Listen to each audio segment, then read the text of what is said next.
আজকে রান্নার মতো ঘরে কিছুই ছিল না। তো কি রান্না করব ভাবতে ভাবতে ভাবলাম যে হ্যাঁ, ঘরে তো সোয়াবিন আছে, তাহলে সোয়াবিনটাই করি। তো এখানে আমি সোয়াবিনগুলোকে লাল লাল করে আগে ভেজে নিলাম। আর এখানে কড়াইয়ে তেলে শুকনো মরিচ, তেজপাতা, গরম মশলা, জিরে ফোড়নে দিয়ে তারপরে কেটে রাখা আলুগুলোকে দিয়ে দিলাম। আর হ্যাঁ, স্বাদ মতো অবশ্যই নুনটা অ্যাড করলাম।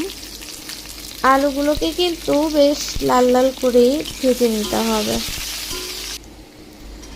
একটু ভাজা ভাজা হয়ে গেলে আমি এখানে কাঁচা লঙ্কা অ্যাড করলাম। তারপরে এখানে দিয়ে দিচ্ছি 1 চামচ মতো হলুদ গুঁড়ো, 1 চামচ জিরা গুঁড়া, 1 চামচ ধনিয়া গুঁড়ো, আর সামান্য একটু জল দিয়ে দিলাম যাতে মশলাটা পুড়ে না যায়। এখন লো ফ্লেমে মশলাটাকে একটু কষিয়ে নিব, তেলটা যত সময় না পর্যন্ত উপরে উঠে আসে।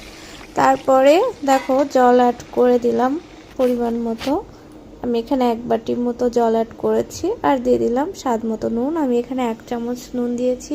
তারপরে ঝোলটা ফুটে উঠলে সোয়াবিনগুলোকেও দিয়ে দিব।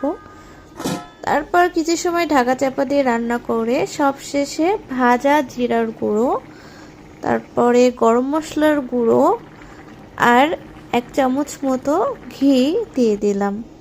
ঘিটা দিলে স্মেলটা বেশ দারুণ আসে।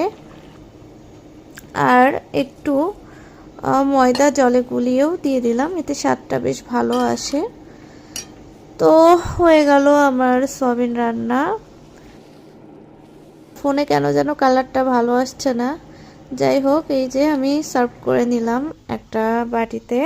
কেমন হয়েছে জানিও, ভালো লাগলে অবশ্যই পাশে থেকো।